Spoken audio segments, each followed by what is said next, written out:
Hey everyone. Thank you for coming to the show. I'm Gene, and you're hanging with Uncle.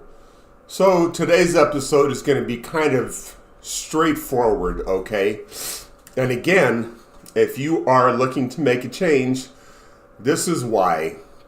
This show right here today will show why it is so important to make changes during the midterms, change of power, and put people that will actually use their office to perform checks and balances instead of being a sycophant to the coward in chief.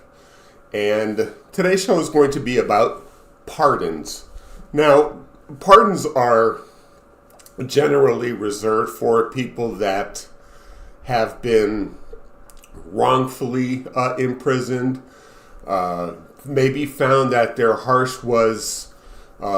penalty was too harsh. Maybe they have, acted as a model citizen in prison and really have done things to make life better for themselves and the people around them. When I think of pardons, that's what I think of. But let's take a look and see who the coward in chief has pardoned. And I'm just going to go through these so you can see for yourself. And of course, the link to this is in the description box below, but it is from justice.gov. So let's get into it. The first person pardoned by Cadet Bone Spurs was Ross Ulbricht, and he was convicted of aiding and abetting distribution of drugs over the internet. I'm going to just keep it kind of real brief because there's a pretty good list here. The next one we have Terrence Dale Sutton and Andrew Zabowski. So Terrence was convicted of murder in the second degree. I don't know that that's somebody who I would want to be pardoning anytime soon. And he's also convicted of conspiracy, obstruction of justice, and aiding and abetting. But that's who got released. And Andrew also conspiracy, obstruction of justice, and aiding and abetting. Now, the next ones are all they're all in violations of the FACE Act, which basically they were charged with and convicted of conspiracy to deny access women to their gynecologist office or who they seek for medical help. And that was Joan Bell, Coleman Boyd, Joel Curry, Jonathan Darnell. The list is here. You don't want me to read it to you, but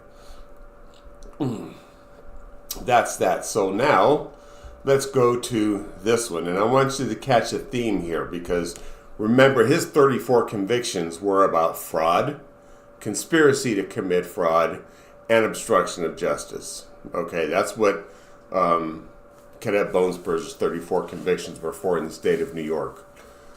So, Rod Blagojevich, the ex-governor of Illinois, was convicted of wire fraud on 8 counts, attempting to commit extortion, and bribing. All right, I'm going to try and keep it short because this is pretty lengthy, but that's who got pardoned. And Jean Pinkard, conspiracy with the intent to distribute controlled substances. Now, I remember when he was talking about MS-13 and them bringing illegal drugs over the border, and he was going to stop that, but that's who he's pardoning. All right. Brian Kelsey, conspiracy to commit the United States, to defraud the United States, aiding and abetting the acceptance of excessive contributions, like $400 million just from foreign countries. All right, let's go to Thomas Edward Caldwell, tampering with documents or proceedings, which is basically obstructing. Devin Archer, conspiracy to commit securities fraud. There's another fraud one there for your theme, okay? Now, these are really good ones. Benjamin Dello, Gregory Dyer, Arthur Hayes, HDR Global Trading, Trevor Milton, and Samuel Reed, all convicted of violating the Bank Secrecy Act. But they get pardoned. All right. Let's see. Now let's go to the next list. Jason Galanis. Conspiracy to commit securities fraud. Conspiracies to commit securities fraud, conspiracy to commit investment advisor fraud. OZ Media, conspiracy to commit securities fraud. And the same thing with Carlos Roy Watson. Okay, next month. Michelle Fiore, conspiracy to commit wire fraud. There's that fraud word again. And Paul Walzak, willfully failure to pay trust fund taxes and failure to file return or information. Fraud, obstructing.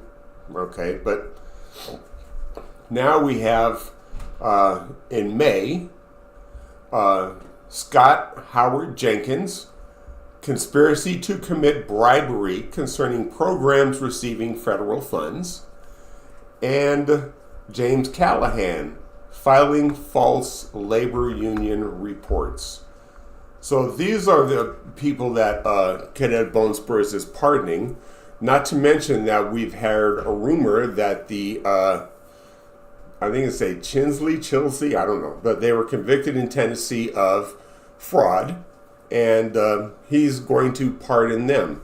So if that's not enough evidence as to the lack of moral turpitude that this guy occupying the White House has and a reason to get rid of him, I don't know, then we're just screwed as an entire earth, because so what he says, the rest of the earth goes, and it's not going to be good for us. So let's get out there and vote.